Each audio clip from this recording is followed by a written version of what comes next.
All right, y'all, welcome to my YouTube Live. And today I'm going to be talking about censorship, age verification, and the Steam and itch.io crackdown, and a couple other things in between, but I'm really going to focus on these three main things because I've noticed that a lot of folks have started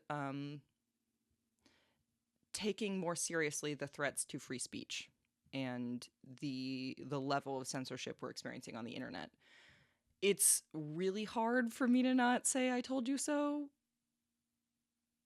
I guess it's hard enough for me to not say it that I'm gonna say it. I'm gonna say I told you so because I have been talking about this for 3 years, like very consistently for 3 years, but I was also talking about it before that even. But I seriously started really you know, beating the dead horse about it 3 years ago in 2022 when we first started seeing age verification laws popping up across the US. Oh, yeah, I haven't introduced myself. So if anyone's watching this, whether right now on the live or if you're watching the archive video later on, if you haven't seen me before, if you're not familiar with my work, I'm Siri Dahl. I'm an adult industry performer. I've been in the industry for 13 years, and I am also a SW rights activist. I have to use some censored language because of the platform I'm on. But yeah, and I am also increasingly a pro free speech, anti censorship activist because that overlaps with a lot of what I do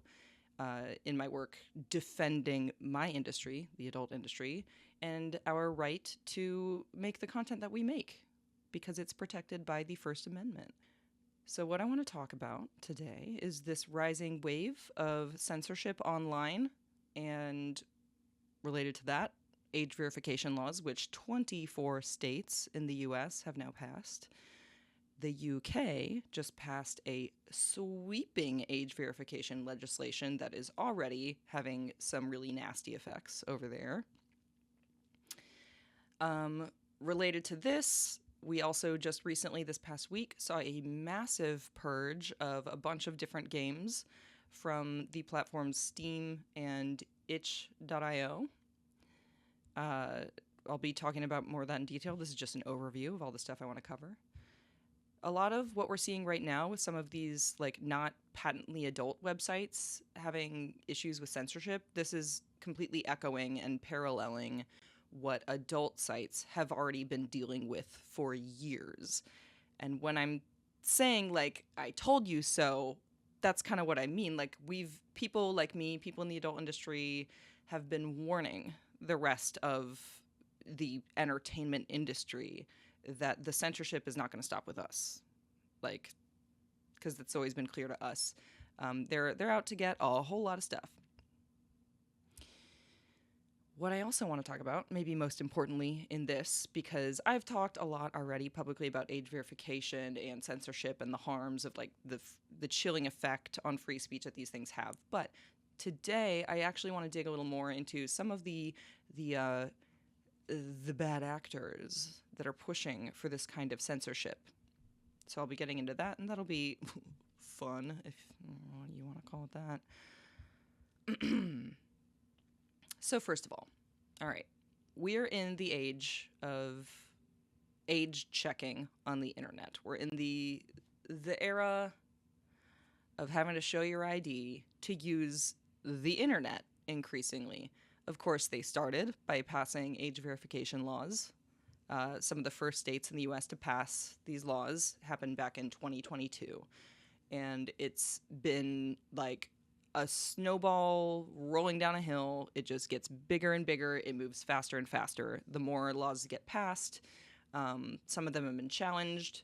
I talked about this in my last YouTube Live, that there was a Supreme Court decision that upheld the Texas age verification law, which essentially is just giving the green light for every other state that wants to pass a really restrictive, anti-constitutional censorship law targeting adult content, and not just adult content, because guess what? When they're talking about what they call corn in these age verification laws, they're also very, very sneakily defining corn in terms vague enough that it can catch in its net so many other things that are not, that no reasonable person would think of as being corn. For example, just like mentions of LGBT people on the internet. Those are getting, that kind of stuff is getting caught up in this and being, you know, intentionally misdefined as corn.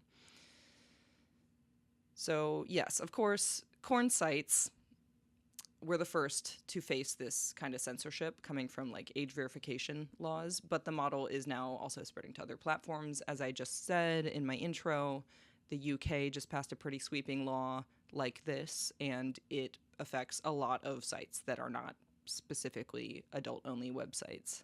So check this out. The UK's internet age verification law has led to the effective censorship of all LGBT content on Reddit. Reddit now censors LGBTQ plus content under Ofcom's new Online Safety Act. This user on Blue Sky that posted this says, I honestly can't even think of words to describe how vile this is. Here's a screenshot of what I now see when I search LGBT with my VPN switched off. Occasionally, a banner appears at the top of the screen saying something about needing to verify ID to access mature content, but the button doesn't even work. The fact that we're now considered mature content makes me feel sick. And here's a screenshot of their search results when they type the word LGBT into the search bar in Reddit. And nothing comes up except for literally like homophobic rants and like r/conservative. Attention, all conservative LGBT. I don't know. I'm sure that there's nothing good happening in that thread. r/Islam. Don't be bullied into accepting LGBT. r/just unsubbed. Just unsubbed from LGBT. r/off my chest. I'm queer, but I HATE. I don't even think I can say the word. I'm afraid to say it on YouTube because I'm afraid that it'll be interpreted as me saying that instead of me reading the commentary from someone else who's actually doing the hate speech. But yeah. So this is someone in r/off my chest that is identifying as LGBT, but is just posting about how they're ashamed of their sexuality. Like, it's wild, y'all. Like, literally, the fact that that Reddit just, like, cleansed all mentions of LGBT, all the related subreddits. Like, you cannot see these things on Reddit unless you submit a government ID if you're someone who lives in the UK now.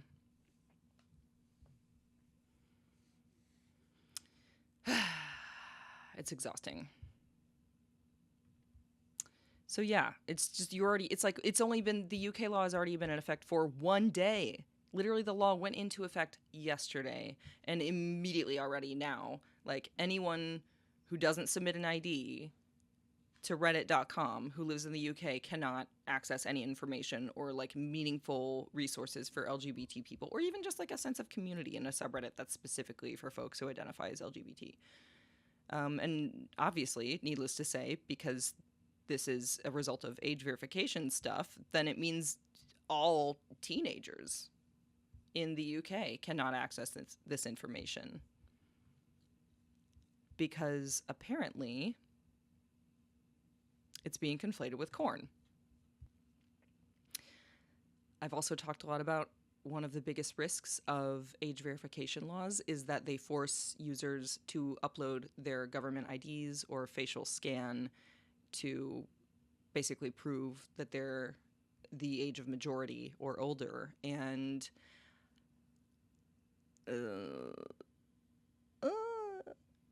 there's a news story that came out this past week that kind of just proves my point for me, okay? I am talking about the T app data breach. This dating app, well, it's an app for women who are dating to share information about men that they want to avoid. There's Facebook groups that are like, are we dating the same guy? Those have been popular for a very long time.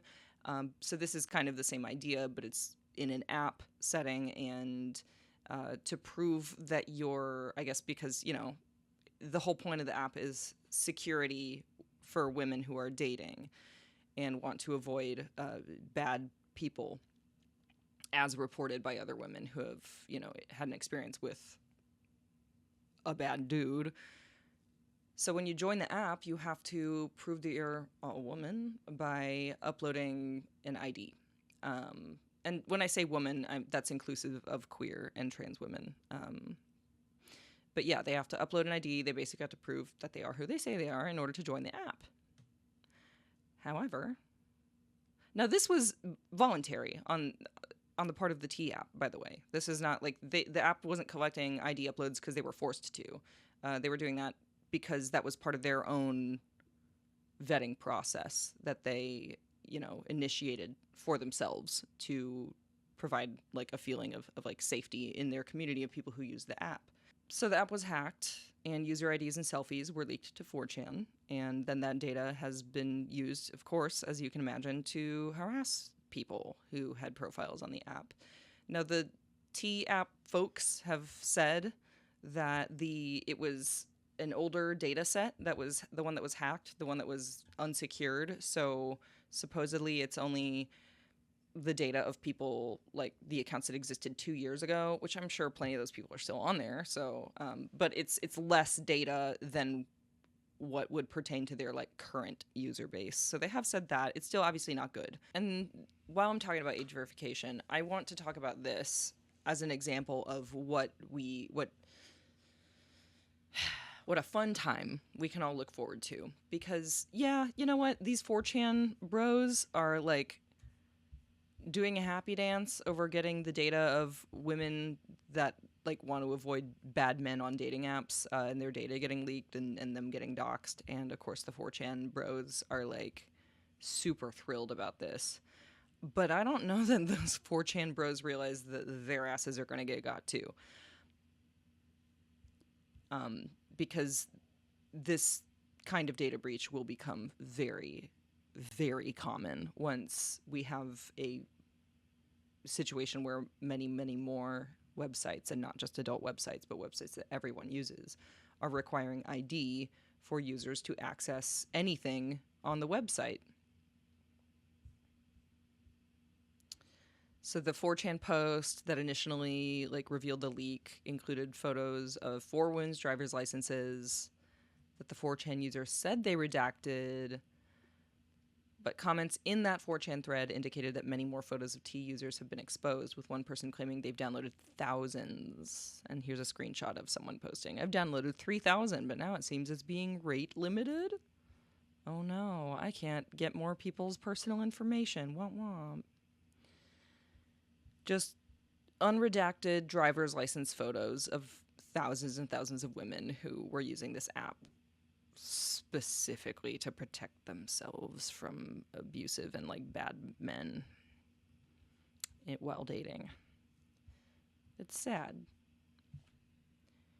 It's sad. And so what's it going to look like when inevitably some corn website that's been forced to gather user ID information to be compliant with US state laws? It's going to happen when we get our first data breach from that. Well, one, I'm sure there will be some Republican politicians in there who will get to see what kind of hypocritical crap they like to watch. But is it really going to make a difference for them? Probably not. No. What it will make a difference for is the thousands of people who will have their data compromised and used against them, when that's just, that's not right. There's nothing wrong with looking at some corn. Although plenty of people would disagree with me on that. I will die on that hill that there's nothing wrong with it. And, well, I'll be talking about that more later. For now, let me scoot along. Again, we're back. I've got the article now actually pulled up. So, okay. So this is kind of the meat of what I am talking about today. All of the stuff about age verification and data breach, that is background information, just to remind you all of the risk of these laws. But what happened this past week with Steam and Itch is like kind of nuts. And I know a lot of people on the surface may have just heard of this story and they're like, well, whatever. Like, some of those games are weird anyway. Like, I don't know. Have any of y'all played any of the adult games that are available on Steam or itch, like it kind of runs a spectrum of like pretty tame, like goofy stuff to like some actually like yeah, truly disturbing stuff. But the fact is, at least in this country, in the US, our First Amendment does protect fictional speech, which means that even if a game is portraying things you don't like, that you have a problem with, that you find immoral or disagreeable, doesn't mean that anybody has a right to censor that stuff and make it unavailable. Now, that being said, what just happened with Steam and Itch is actually a result of some actions taken by an Australian group, an Australian organization that I will be getting into briefly. But first, I'm just going to read a big chunk of this article because it's really good and very in-depth coverage of what happened. So, Steam and itch.io are pulling corn games. Critics say it's a slippery slope to more censorship. I would agree with those critics. A conservative group is targeting payment processors as a weapon to get adult games de-indexed in storefronts. Even games that have nothing to do with smex or abuse have been caught in the dragnet. Late in the evening on July 23rd, developers with games tagged as NSFW on itch.io, a digital marketplace, began to notice something strange. Their work, whether it was a game about navigating disordered eating as a teenager or about D-pics, no longer appeared in search results. No notification or anything, says a former NYU Game Center educator and developer Robert Yang, whose work explores gay history and culture. He just found out via Blue Sky. Itch.io is de-indexing or removing from its search index any and all adult NSFW games, regardless of why they've been tagged that way. Games are marked this way for a variety of reasons, whether it's due to sexual themes, discussions of mental health, or stories that otherwise involve triggering topics. On the itch.io site, founder Leif Corcoran said the sudden and disruptive move is the direct result of an ongoing campaign by Collective Shout, an organization critics have alleged is anti-corn. The group has recently targeted payment processors for Itch and Steam, urging the banking services to stop doing business with those platforms because of the content they host, a tactic known as financial censorship. The move comes a week after Steam removed from its own storefront hundreds of adult titles allegedly containing instances of abuse, rape, or incest, which Collective Shout has claimed was a result of our campaign. They're more than happy to take the credit for this censorship. We'll be looking at a Collective Shout in a minute here. It's interesting.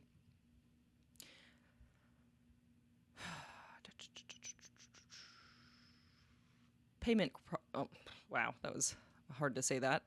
Payment processors, there we go, hold a great deal of power over the companies that use them. When companies like MasterCard or Visa pull support, it impacts that platform's ability to receive payments.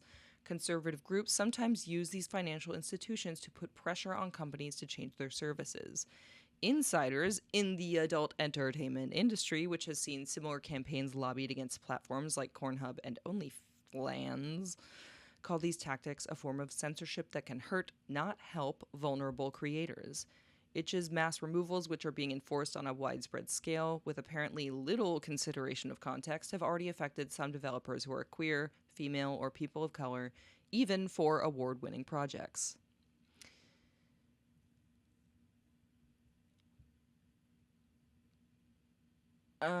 They talk a bit about the game No Mercy. I'm not really going to get into that. It's probably honestly just going to lead to me getting censored on YouTube if I talk about it. It is a game that is very controversial and problematic, and I wouldn't play it. I would probably be upset if someone I loved started playing it and it really had fun. But like I just said a minute ago, fictional speech, fictional entertainment is protected by the First Amendment. Getting a game like that delisted because you find it disagreeable isn't really much different than banning a book because you don't like some of the themes in that book. Censorship is censorship.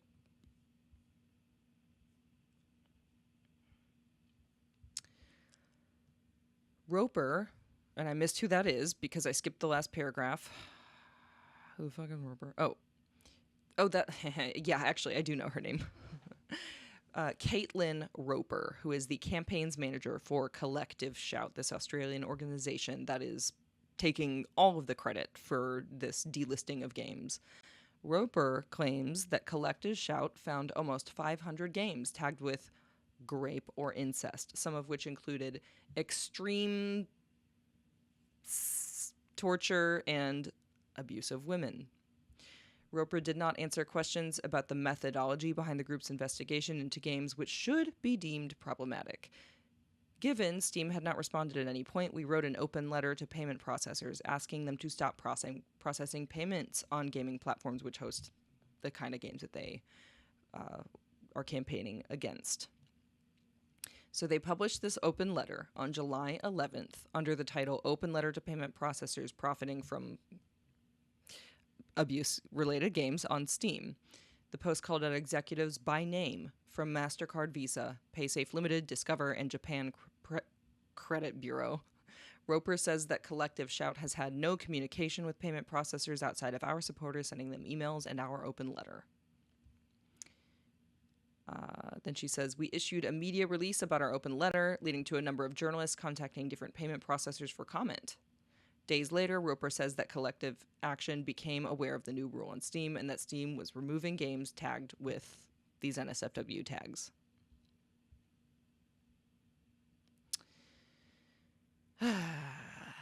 So this is very familiar to me. This is deeply familiar to me because all of this that is happening with Steam and itch is exactly what happened with Cornhub back in 2020.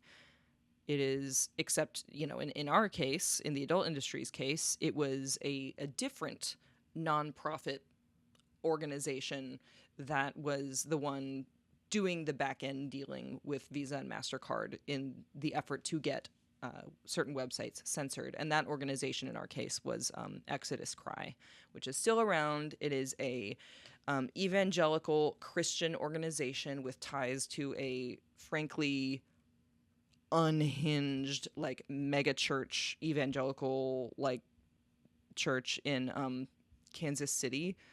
Funny enough, that is called IHOP.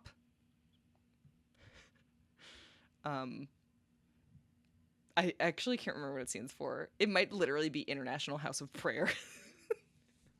But yeah, there's a church called IHOP in Kansas City, and kind of sprung out of that church was Exodus Cry, which is a nonprofit. They have nonprofit status. It's an organization that claims that they're combating underage trafficking and things like that. But really, they're actually just an anti-corn organization. They say the word trafficking, but what they mean is people who work in the adult industry and are doing that consensually. There's also been, with Exodus Cry, there's been a bunch of stuff that's come out about people that were actual trafficking victims who sought help through Exodus Cry, and not only didn't really get the help they needed, in terms of therapy support or financial support, but also for them to even have the chance of getting any help from Exodus Cry, they were required to sign a pledge of celibacy, which is super weird, very, very weird, to come in and be we're saving you from trafficking, but first you've got to sign this pledge of celibacy. It has a real serious vibe of victim shaming. It's gross. So that's Exodus Cry, the organization that created the whole trafficking hub campaign, where they just tried to demonize the heck out of Cornhub, and that then culminated in them basically going after Visa and MasterCard and convincing Visa and MasterCard to completely stop doing payment processing for Cornhub, which still is having big negative effects on that website to this day. As a performer, I used to make a couple $1,000s a month on ad revenue and paid downloads on Cornhub. And since they lost their payment processing capability in 2020, that stuff has never been recovered. I used to be able to pay my mortgage with sales on that website, and overnight just gone. And they've never really fully regained that. And I don't know that they've fully really regained the traffic that they lost out of that either. So, okay, that's. I just wanted to illustrate how that's very similar to what happened with Cornhub a couple years ago. But back to this article. Payment processors are powerful arbiters in deciding what companies can sell. Even private companies like Valve and Itch could face major blowback if companies like Visa and MasterCard suddenly disallowed the platforms from using their services. According to my friend Mike Stabile, policy director at Free Speech Coalition, targeting financial institutions is a fast way for people on both sides to lose something, whether it's access to a product or their livelihoods. Quote, when they allow payment processors to make the decisions, when they don't fight back or defend their creators, what they're actually allowing are the anti-corn groups and the anti-LGBT groups to make those decisions, Stabile says. Free Speech Coalition works with the adult entertainment industry, where anti-corn advocates have successfully lobbied banks and credit card companies before to drop services. These are publicly held companies, and they react to market pressure and to shareholders, Stabile says. They're risk-averse when it comes to their brand. They certainly don't want to be associated with anything illegal. They don't want to be associated with anything controversial. Stabile alleges that these groups are prone to making sensational claims that do not always accurately portray the full picture. That is 100%, side note, the case with Exodus Cry and much of the messaging that they've done around Cornhub over the years. By using these inflammatory terms and making broad-based claims about the content, they're able to effectively censor by debanking it, Stabile says. Roper pushes back against allegations that Collective Shout is an anti-corn group. Put a pin in that. Like, their campaign manager person on the record to Wired saying that they're not anti-corn. All right, here's her quote continued. We are anti-corn in the sense that we recognize mainstream corn overwhelmingly depicts men's violence and abuse of women, Roper says. Really now? Really? Okay, I cannot get through this paragraph without, like, refuting so many things that this woman is saying. Like, overwhelmingly depicts men's violence and abuse of women? So here's a side note. A lot of the time when I've seen anti-corn, especially, like, the ones that, like, call themselves feminist organizations that are messaging very strongly, like, anti-corn stuff,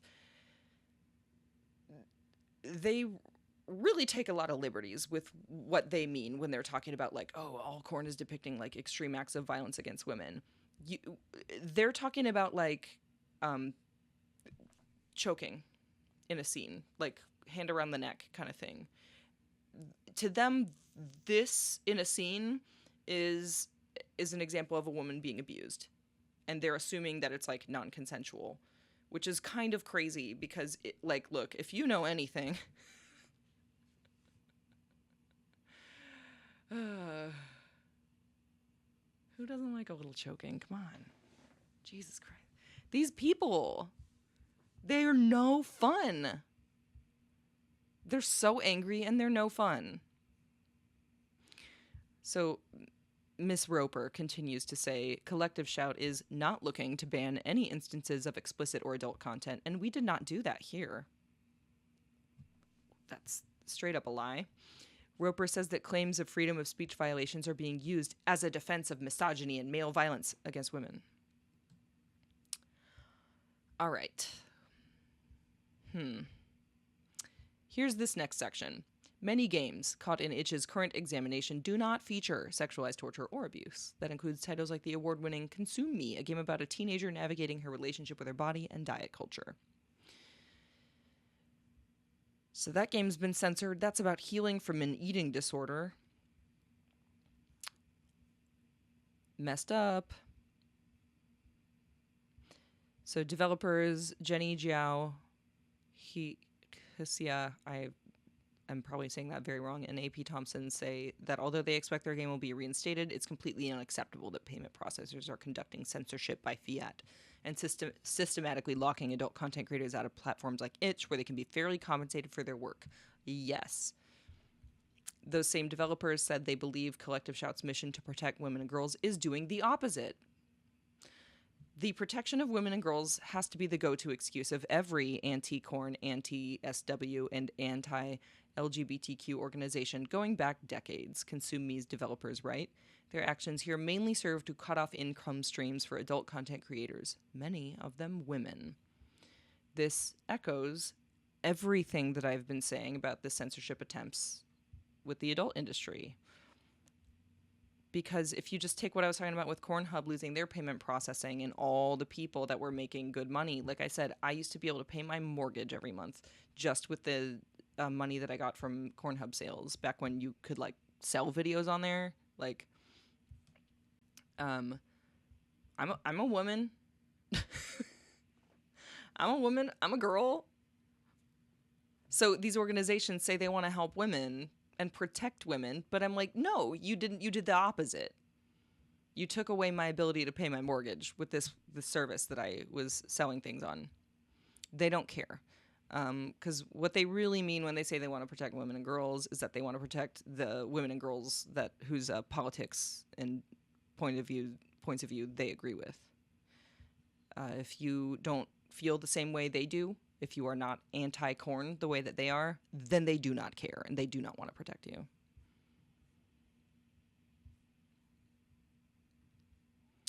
Also caught in the dragnet is Nina Freeman's award-nominated autobiographical game Last Call, which explores domestic abuse and recovery.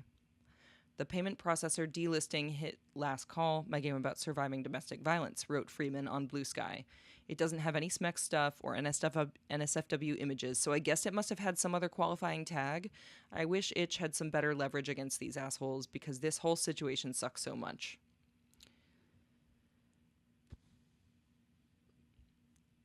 Shortly before learning Itch had removed his games from search, the developer Robert Yang told Wired that companies like Valve should not defer content moderation to moralistic, puritanical payment processors. If Valve is going to be the biggest landlord of the entire collective art form known as games, they should at least try to be a cool landlord, Yang says. Some may argue we should be grateful that Valve held out for this long against the payment processors. I'm sorry, but gratitude is not a survival strategy for LGBTQ people. Of course we should all be alarmed, and of course we should be loud about the dangers. Oh, here we go. Another quote from Yang. These are the stakes. Conservatives will label anything they dislike as pornographic and obscene, Yang says. This is the goal of anti-pornography and anti-obscenity laws. Conservative control over society. That's the end of that article. It's a long one. I read most of it. Thank you for your patience.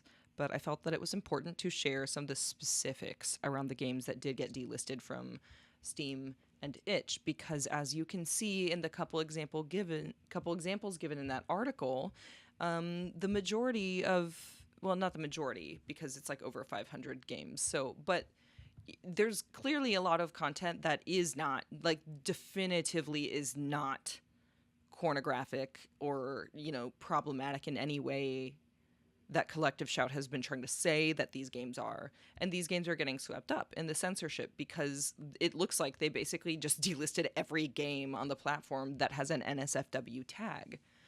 So even, you know, the woman who created a game based on her experience, like surviving a domestic abuse situation, that's getting taken down because that's considered adult content in the same way that something that is actually like a corn game is. I'd like to know what the Collective Shout people have to say about that.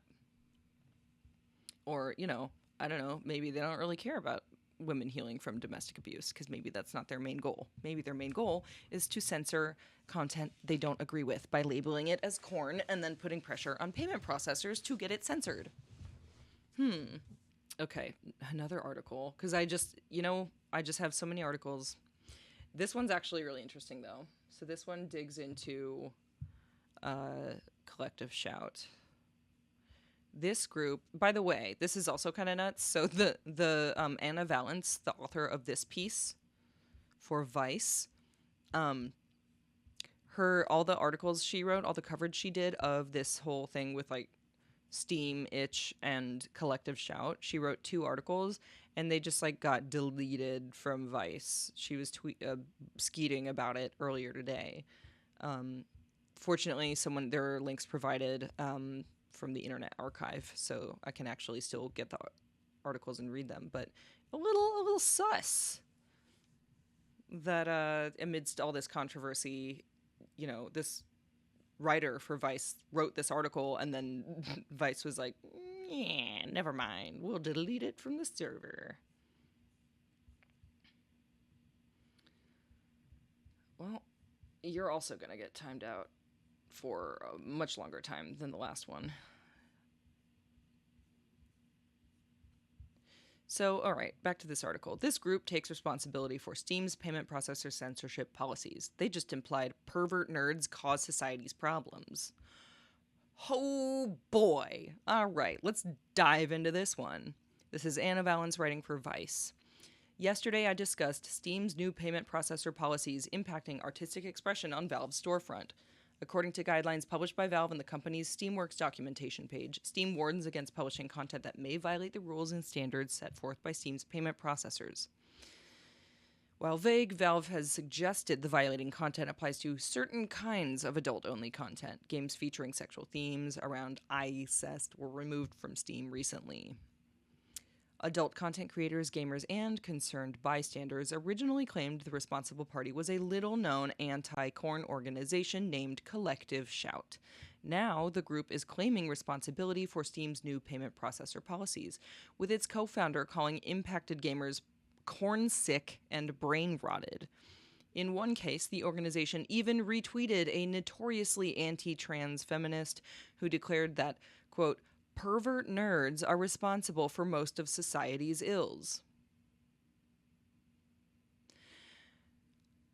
The retweeted feminist, a self-described trans-exclusionary radical feminist, or TERF for short, proceeded to write under her post, evidence number 1, trans.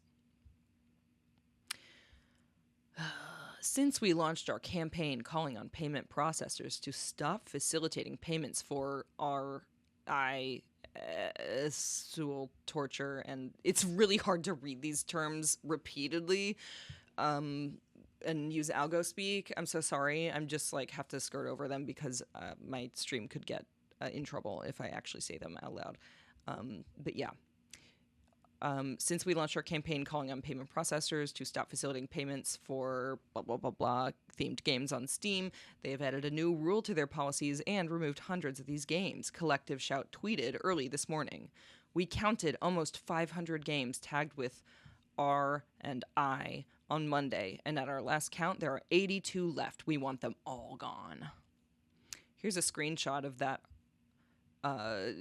pervert nerds are responsible for most of society's ills. She said this in a retweet over the stupid Grok companion avatar thing. Like, yeah, that's a specific example of a pervert nerd type stuff, but like to just extrapolate and just project that onto every person that's ever played an adult-oriented game that they got from Steam or Itch is pretty insane. Like, actually. Collective Shout's campaign to pressure payment processors began far before the summer. In April 2025, the organization called upon Valve to remove the controversial adult visual novel No Mercy from its store. No Mercy is the game that I'm not really going to talk about at length here because it's going to cause me to get censored on this platform. Okay, then they're going over the open letter that they wrote.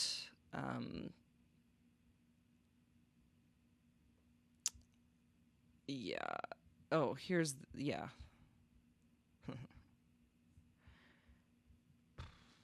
It's pretty messed, yo.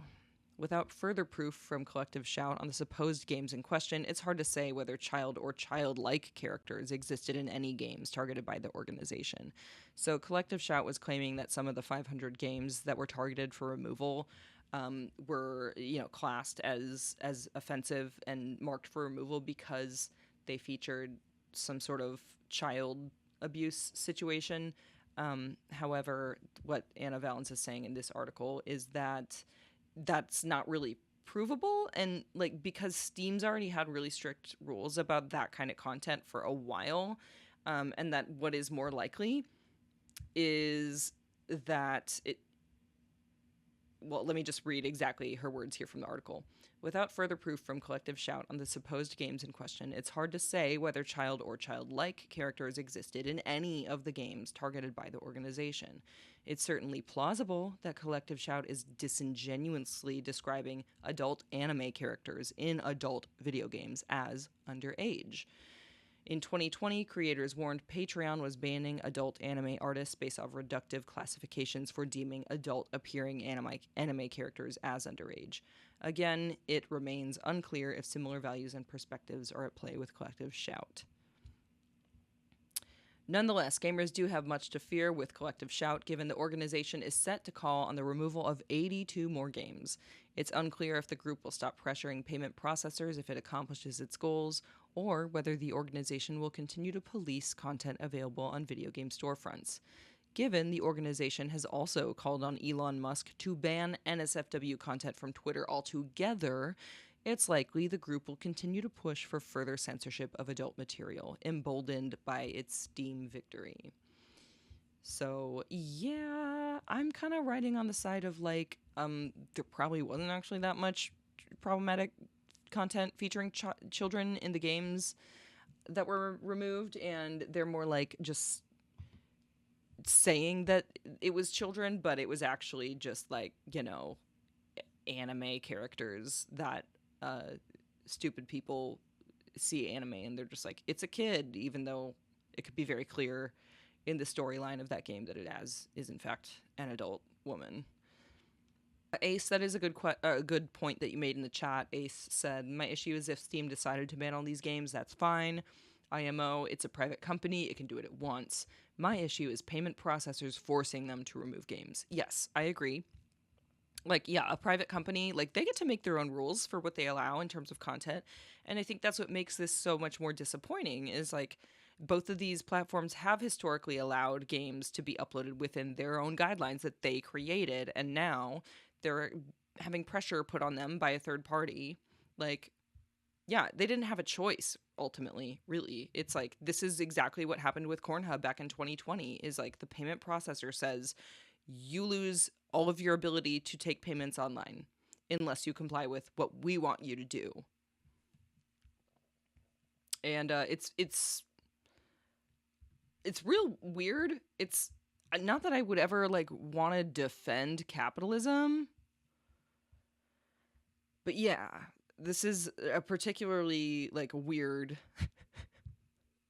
example of hypocrisy in people who, you know, I assume, because I have no proof to tell me otherwise, that they lean conservative. And if you lean conservative, you probably like love capitalism. So I'm like, oh, you love capitalism so much that you can't let the market handle itself? Because like these games are out there because people want them. They're not illegal. So it's kind of nuts for the payment processors to step in and be like, no, you can't sell that. You can't sell that because these 5 TERFs in Australia said so. I'm just going to read this thread from Mike Stabile. He was quoted in that Wired article, or the Vice article, and so I'm going to read this because he's always got a good take on this crap when it happens.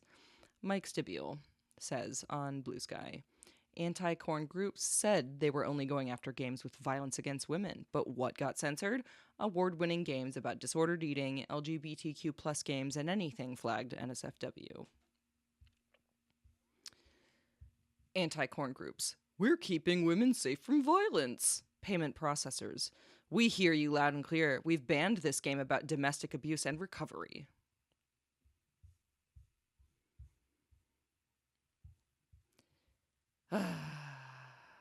Quote, we have to consider groups. We have to consider whose voices are being heard and whose are being silenced, says the group that just silenced a whole lot of voices.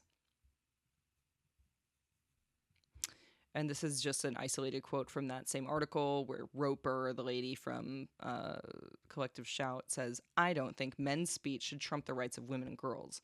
Violence and dehumanization of women should not be acceptable outcomes of free speech. We also have to consider whose voices are being heard and whose are being silenced.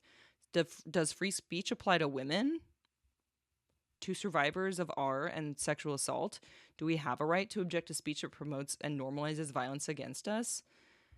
This is so convoluted. Like, okay, continuing, Mike Stabile says, "I cannot stress this enough.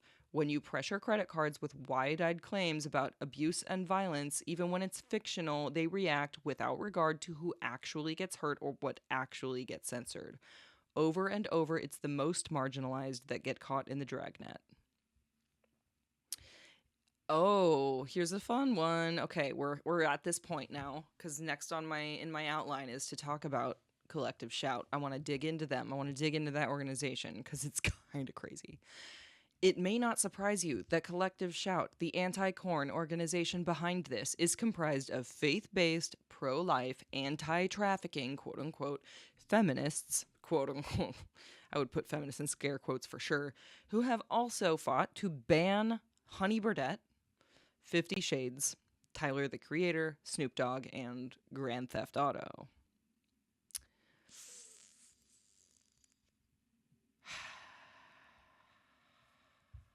Okay, this is the fun part. This is the part I've been really looking forward to on this whole stream because I want to talk about Collective Shout and how absolutely batshit this organization is, okay? It's wild. It's wild.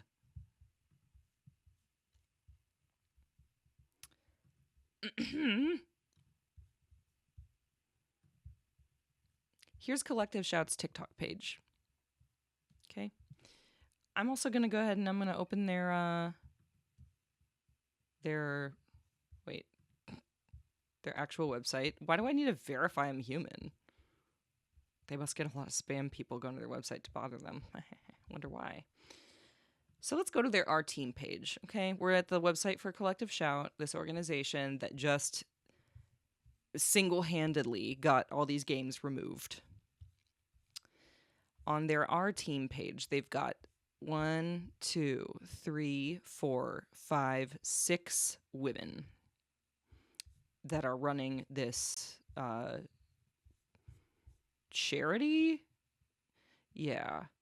It says at the bottom that they're Australia-based. Collective Shout is a not-for-profit company limited by guarantee and is governed by a board of directors. We're an independent registered charity with no affiliation to religious or political institutions. Yeah, this is the same as Exodus Cry. Their 501c3 filings say no religious affiliation, but like that's different. Like on paper you don't have a religious affiliation, but that doesn't mean that every single member of your board of directors is not a conservative evangelical Christian. Come on now. Non-religious on paper only, essentially. We're looking at their team. Melinda, Caitlin. This is Caitlin Roper. This is the lady that does all the press quoting when she talks to the press. Caitlin, well, let's read the thing for each person. Melinda Tankard Rice, movement director, is an author, speaker, media commentator, and advocate for young people. She's best known for her work addressing sexualization, objectification, harms of pornography, sexual exploitation, trafficking, and violence against women. Do you see in that sentence how all of this is completely collapsed and flattened as though it's all the same issue? Interesting. Caitlin Roper, campaigns manager, is a writer and campaigner against the sexual exploitation of women and girls. She's a founding member of Adopt Nordic WA to fight sex trafficking and co-founder of the Feminist Academy of Technology and Ethics. Well, hate that. So she's definitely a TERF. And she's clearly a SWERF. But Adopt Nordic, if for those who aren't aware, that is referring to the Nordic model, which is the way that Scandinavian countries like Sweden handle the existence of S workers.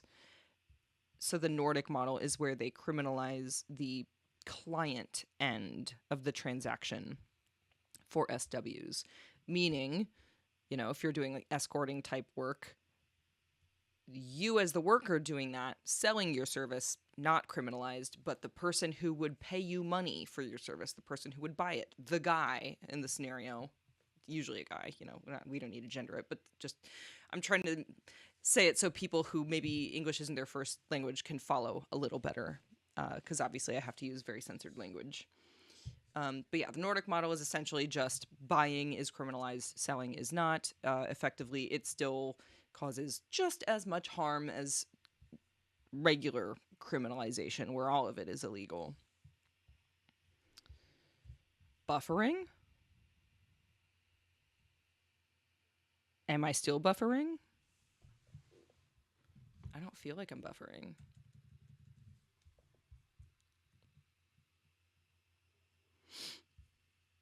Yes, SAFA, it is decriminalized in Australia, and this organization is based in Australia, and one of the women on the board of this organization also is related to another organization that is called Adopt Nordic. Do you see what I mean? She's an Australian woman on the board of Collective Shout who is also working with other organizations trying to get Australia to adopt the Nordic model because she doesn't like that it's decriminalized in Australia. Then we've got Renee. Campaign strategy. Okay. She has a background working in South and Southeast Asia with survivors of human trafficking. Lynn Swanson Kennedy. Oh my God, this is actually crazy. Okay, so there was a brief mention a few minutes ago of how this org, Collective Shout, has like targeted Honey Burdette stores. I know most of my followers are men. So if you're not, keeping up to date with the trends in women's wear, just so you know, Honey Burdette is a company founded in Australia. They're actually now owned by Playboy, but it was an independent company founded in Australia originally and got very, very popular. They make lingerie. It's like Victoria's Secret, but higher end and a lot more expensive. And they're their ads, very sexy. The storefronts, very sexy. They don't just sell lingerie. They also sell like toys and things and like lube and stuff like that. And there's a Honey Burdette in the mall that's near my house. Like they have stores all over the US, Australia, and I'm sure other countries. But they're a pretty big company now. They haven't been around for too terribly long, but they got popular really fast. So this lady on the board of Collective Shout, Lynn Swanson Kennedy, was headhunted to join the campaign strategy team in April 2019 after the team noticed her Twitter action against shopping centers hosting sex store and multiple ad ethics code violator Honey Burdette. So she got hired onto the board of Collective Shout because she had, I guess, like a viral Twitter thread about how much she hates Honey Burdette and how she's trying to get him kicked out of malls. Which is nuts. Because, like, Honey Burdette, I don't know why anyone would be concerned about that. Like, you're aware that, like, if you go to a shopping mall, no one's putting a gun to your head and be like, you have to go into the Honey Burdette store. You must bring your toddler into the Honey Burdette store. Like, I don't understand this. It's like as though they don't understand that all human beings have free will. If you don't like the sexy lingerie store, don't fucking walk into it. Like, what is wrong with these people? Coralie Allison. She's like, did you know that there's people who their whole job is just being a professional at running a nonprofit? Any nonprofit, they don't have to know anything about what they do. It's just like the whole job is just like, yeah, I run the thing. Just like there's a professional association of professional associations. There's a trade association of trade associations. This woman is named Bernie. She has a passion for all things administrative. So Yeah, just another boring admin person. They've got two boring admin people and then three swarfy turfies, four swarfy turfies, pardon me. Okay. So the reason I'm starting by showing you the board, our team page, right? And it's got photos of everyone on their board, is because I want to show you something else next. And then we're going to talk about that. Okay. So here's the TikTok for Collective Shout. Every piece of content they post on their TikTok features this blonde woman. We don't know what her name is. We don't know what her affiliation with Collective Shout is because she's not on their team website. I don't know that she's employed by them. Obviously, she's not on their board of directors. Like, it's not clear what this woman's relationship to the organization is, which wouldn't really be that notable if it weren't for something else. So guess what?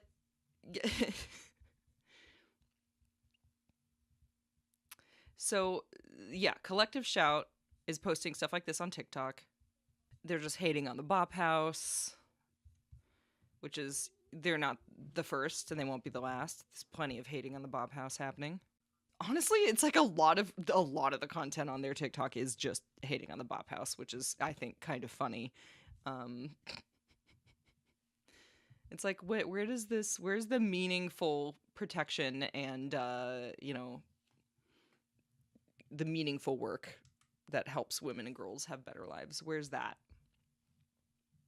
It's really nuts that this organization calls itself or they say that they're not anti-corn when, like, it is so completely evident that there's no kind of, like, the corn that they wouldn't disapprove of doesn't exist. That's like not, it doesn't exist for them. So here's my favorite part, though. Okay, this is my absolute favorite part of this whole thing. So remember how I was like, who's this blonde lady? Who is this white blonde, very tan lady? She's mad that Playboy has licensed branding deals with like different clothing manufacturers and that you can buy clothes with a Playboy logo on it from random stores in the mall. She thinks that's just so bad. Find something meaningful to give a crap about. Come on. Jesus Christ. Can you believe that with this stuff going on in the world right now, like with a G-side happening, that these crazy ass white ladies are up in arms about like Hot Topic selling a t-shirt with a Playboy bunny on it and about the Honey Burdette store like being allowed to exist inside of a mall. So as I said, we've got the Collective Shout TikTok, which it only has videos made by this random girl, this woman, and we don't know where she came from or why she's posting on their account. Like, is she just hired to be their social media manager? I don't know. Because when you look at their Our Team website, this blonde lady isn't on there. Who is she? Okay, some clever, enterprising person on Blue Sky did the research already. Thank you to that person, and we found her. This is the woman that does all the posts for Collective Shout. All I know is her name is Mandy. I'm not trying to like dox her. I don't really care about her personal information, but it's just weird that like her name is not anywhere. I had to like act like I was going through to like buy her service, and then I found like an email that has just Mandy on it. So I guess her name must be Mandy.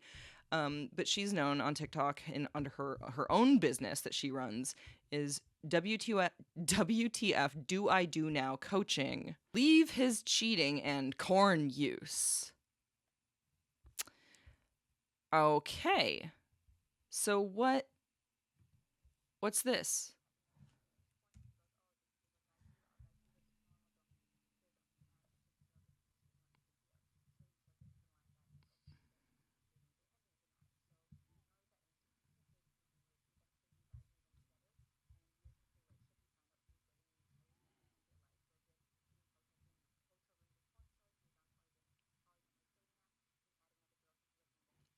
Polyamorous dating apps? I know y'all can't hear the video. I don't have my computer sound captured in here. It's fine. You don't need to hear the video. You can see the thing. Basically, this person, WTF do I do now coaching. Um so I mean, I feel kind of bad that I'm laughing because genuinely, like, yes, cheating happens. It's not fun. No one wants to be cheated on or feel emotionally betrayed. However, the coaching service that this person is selling is like kind of an unhinged level of that. So she's talking about literally her every single thing she posts is about what do you do when you caught your boyfriend watching porn? Because that's cheating, and now you've suffered betrayal trauma and you have PTSD because your boyfriend watched porn. Literally, that is the messaging here. Um, that's very. I think that's very interesting. Uh, one of the things when you talk about the concept of cheating is that that is up to what constitutes cheating is up to the individuals in a romantic partnership to define for themselves. So, if you're in a relationship with your partner where you both agree, like, hey, we're going to mutually agree upon a boundary that we share, being that neither of us will ever watch porn because we both define that as cheating, then that's reasonable because you have a mutually agreed upon boundary. Now, I don't know how the messaging of watching porn definitively being cheating, like that it is definitively cheating, a type of cheating, how this messaging has become so like acceptable, especially with a lot of young women. I understand that probably a big part of it is because a lot of girls, I should say woman, not girl, but I don't know. I'm assuming this woman is like in her early to mid 20s, and I'm assuming, she's in a different generation than me. She's probably had multiple experiences where she was dating a guy and was upset that that guy watched corn. How much is too much? I don't know. I feel like that's very subjective. So for her, maybe it's that he watched it once and that's worth breaking up with him over. Someone else, it might be like, well, he's hiding in the bathroom and watching corn like 5 times a day. And yeah, I can see someone being upset about it if their partner's doing that to such a degree that it's causing a rift in the relationship, that it's causing emotional distance, that it's, causing them to sacrifice their own intimate connection with each other. But I do just want to say that if that's something that any viewer watching this, if that's something that this person running this TikTok account has experienced in a relationship, like, then that's not the fault of the corn, just so we're clear. That's essentially a poor coping mechanism for something else. So if this person, if she has dated some men who couldn't stop watching corn, or their use of it was out of control, then that doesn't tell me anything about the corn. That tells me that that person needs therapy, that there is something else about their life. It's probably something fairly deep-seated that they do not know how to cope with, and they're using corn as one of the tools in their toolkit to very poorly try to manage their emotions around something else in their life that's upsetting them. It's a form of escapism. It's just wild. Like, look at, you left him. My boyfriend never wanted to have S with me. Propaganda I'm not falling for. Corn, hookup culture, dating apps, boys will be boys, needing a relationship to feel happy, male loneliness epidemic. Like, How liberating every day feels without a dusty man lying to you about watching other women on his phone. Society says it's just corn, it's not a big deal, and now you're thinking, am I the effing crazy, insecure one? How peaceful every day feels not worrying about some dusty dude doing the bare minimum, lying about watching other women online. Boy, bye. Whenever I tell people that the man I was living with was getting a hotel room with corn stars and was on polyamorous dating apps and had a secret girlfriend with a girl who lived in Vegas, who sent him girls, had fake Instagram accounts, phone numbers, everyone's like, my gosh, I'm so sorry that happened to you. Like, yeah, it sucked. Every one of these videos, she's talking about, like, dumping a cheating man, like, bad cheating men, and how much better your life is when you get rid of the bad cheating man and the lustful man. But there's not really examples offered of things that they did other than looking at corn. That's kind of an insane threshold for cheating. And this, I haven't said this yet, but part of my issue with people who, again, as I already said, if two people are in a couple, like in a romantic relationship, and they mutually agree that a boundary for them would be if they watch corn, like, without each other. Like, maybe it's like, oh, we only watch it together. You know, I don't want you to watch it alone without me. Maybe that's the boundary. I don't know. Or maybe it's just like no one in this relationship ever watches corn ever. And that's agreed upon. That's fair because you both agreed on it. But for one person in the relationship to tell the other, you're not allowed to ever do this if you watch corn, meaning you know, take care of yourself while you watch this thing, like, that's cheating. Because he looked at something online, and like, that's what we do in our private time, how we live with and embody our own sexuality, our own private sexual life within ourselves is our business.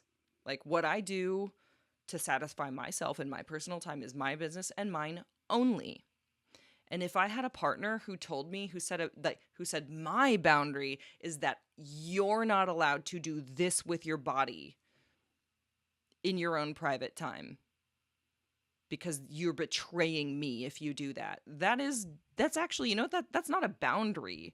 That is manipulation and psychological abuse is actually. So I'm looking at all these TikToks that this person is posting, and I'm like, maybe the reason that you've had repeatedly unsuccessful relationships with men is not because all the men are cheating on you, because it seems like every man you've ever dated hasn't really cheated on you. They've just watched corn once in a while, like any normal human being would do.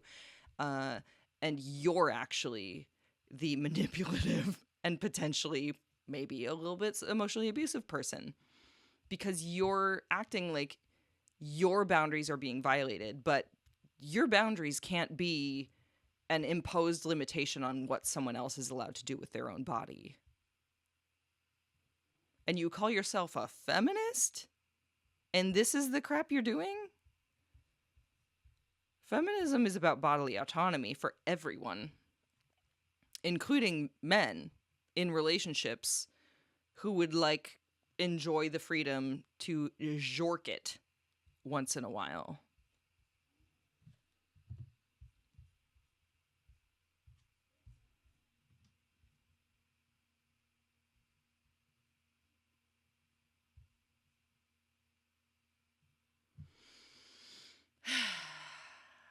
It's so exhausting, y'all. It's so exhausting. So she runs a coaching business where she tells women to leave their cheating and corn-using boyfriends forever. She offers membership, one-on-one calls. She's got a podcast about this. She's got a website for it. So let's look at Mandy's business, her coaching business. WTF you do now. I thought it was WTF do I do now, but all of a sudden at the header it says WTF you do now. That's confusing. That grammatically actually makes no sense to me, but fine. A global movement of women saying fuck this and transforming their pain into their fucking superpower after leaving him. You left him, but the pain didn't leave you. You're still feeling his impact every day. Leaving the relationship wasn't you giving up. Leaving was you waking the fuck up. But now you're left wondering, WTF do I do now? And how do I even heal this pain? This is it. Welcome to your awakening, your revolution, your rebellion. I'm so effing proud of you for choosing you. This isn't just about feeling better, it's liberation. It's saying F this to betrayal. F this to living in a sexualized society that treats women like sexual objects. F this to being with a man who gets off to other women's naked bodies.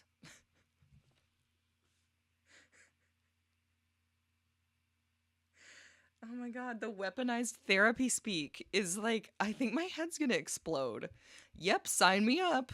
Get on, let me collect your email list so I can market to you based on your fear of being cheated on.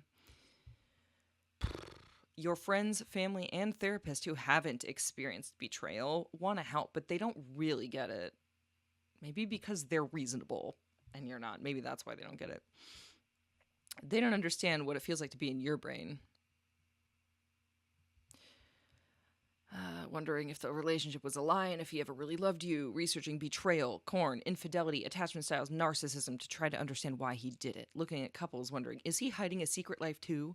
Looking at women, wondering if that's his type. Feeling fine one moment, then being hit with a wave of rage, thinking about what he did, or meeting someone with his name. Feeling like you're behind in life and like it's too late to start over. You know it's not your fault, but deep down you feel like maybe you could have prevented it somehow. You can't turn your effing brain off. And on top of all of this, you effing miss him and all the good times you had together. You're grieving a person who never really existed. Welcome to WTF You Do Now, a membership with intensive support, daily tools, transformative healing techniques, and supportive like-minded women to navigate this life transition. The relationship you thought you had, the person you thought he was, the future you thought you were going to have, and the version of you who tolerated his questionable excuses have all died. If right now you're wondering if you could have done anything differently to prevent his cheating, you're researching narcissism, attachment styles, corn, cheating to try to make sense of why he cheated, hoping that will make you feel better. But in reality, that's just adding more triggers, more unanswered questions, and making you judge your character, saying, how the F didn't I know he was doing this? And do any good men exist? Here's what your new life looks like. You know how to calm the pain, anxiety, sadness, overthinking, rumination, and anger. You're confident. Instead of obsessing over why he did it, it's like why he watched corn once. You have a strong, badass, motivating community of like-minded women to grow and transform with. Instead of being surrounded by people who say, it's just corn, it's not a big deal. You're now surrounded with women who say, F that, corn is brain rot, and I'll never tolerate that again in a relationship. You're laughing together, feeling inspired, celebrating each other's wins, and creating lifelong friendships. The power of healing from betrayal is that it positively improves every area of your life. Since then, I've found the independence to travel to 6 countries alone, moved to Australia because I feel unstoppable, started 2 new businesses and new creative outlets because I had the mental energy instead of focusing on him. Was one of the businesses the business that you're selling to me right now? I assume so.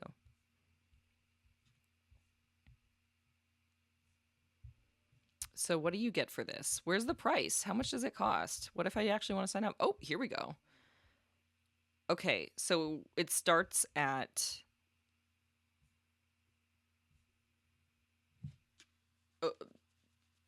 $400 something dollars, $444. I'm bad at math.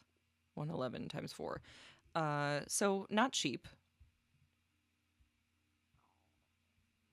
So you gotta get a membership, and then this girl can use her very bad, poorly written, like, girl boss speak to like emotionally trigger you into literally. I feel like people who enroll in this program are probably going to actually, if they didn't have PTSD, they might like not actually have PTSD, and then they get it because it's just like making you hyper focus on triggers in a way that actually doesn't meaningfully heal anything. It's really so it's so funny. The thing that I find so entertaining about this is this WTF Do I Do Now coaching is run by the same woman that also does all the social media for Collective Shout. Collective Shout being the organization that's like, no, we're not anti-corn. Dude, your social media manager, the face of your TikTok account, has an entire business where she coaches women to dump their boyfriends because they watched corn once. Please, again, explain to me how you're not an anti-corn organization. This is so unhinged. Do you know how many brain cells I just lost at like reading through this page, this little sales funnel? I genuinely, I almost want to. I might do that. You know what? I might actually do it. It'd be kind of bad of me, but also maybe I can't do it because now I'm on a live saying I'm going to do it, and so their hackles might be up. But you know what I kind of want to do? I kind of want to actually pay to join this coaching service and then just do like a YouTube essay about it and do a deep dive about my experience with the anti-corn dump your boyfriend coaching service. I could probably fake my way through the program because I do my partner does in fact jork it pretty often. I wanted to reveal the level of grift going on here because their literal social media, the Collective Shout social media person, the face of their TikTok account, runs a business where she is literally grifting on people's fear of corn and like instructing women that they've been traumatized because their boyfriend watched corn once. Nocturne Noble asked, with right-wing grifters out to harm your income, has your industry come together to combat this? Yes, there's actually a link in the description of this stream to the Free Speech Coalition because they're the main organization fighting against censorship and defending the adult industry. They've been around since the early 90s. They've been in Supreme Court cases before defending the adult industry's right to First Amendment protection.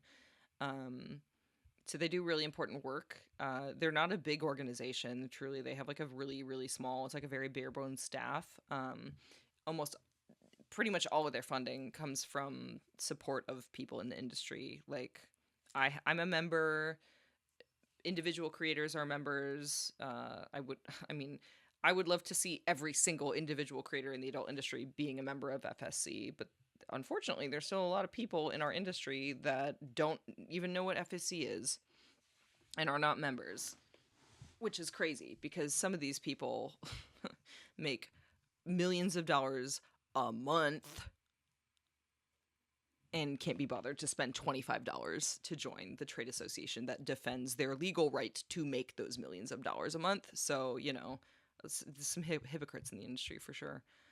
Or just ignorant people who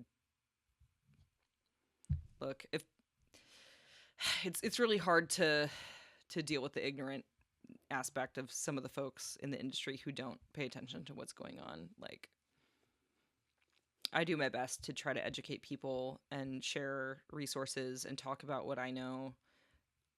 But there are some people who it seems maybe cannot be reached, or are just too selfish to care about the longevity of the industry as a whole. They just care about getting in, spending 3 years on OF and making their bag, and then they don't really care about what happens to anyone else. Some of them do think they're immune. I'm fine with using names and calling them out specifically because Jada Stevens was one of them that she literally said, she posted on Instagram, like, well, I'll be fine. That is not a rational belief to hold when it comes to this stuff. It is not rational at all. There is no guarantee that any of us will be fine. It doesn't matter. Like, look, just because you have that you're more famous than most of us, that you have a very recognizable name, just because powerful people in the entertainment industry, just because you make millions and millions of dollars a year, does not mean that you will be immune from the effects of this kind of censorship. Unfortunately, when it comes to folks like that, they won't get it. They're not going to get it until they get their asses handed to them. It sucks. Like, they just will not understand. I'm just gonna, this isn't a question, but I am going to read it out loud. Not much of a question, but I do find it funny how there's sections of mid to far right wing that are hardcore for free speech while also being allied with the people trying to end it. Yeah, because it's, free speech for me, not for thee. Also, like, I can't even act surprised because when they talk about free speech, it's just like everything else where it's a constitutional amendment. It's the First Amendment, you know? And they they talk about it when it's convenient to them and to their cause and what they want and the world that they want to build. But as soon as that same amendment, that same right to free speech or voting, when you're born in the US, like there are so many rights that they're pro when it's them, but when it's someone they don't politically agree with, then they don't care. It's all about what's politically expedient. They're intellectually dishonest and immoral and unethical. I mean, there's a lot of other things I could say. I should probably stop myself.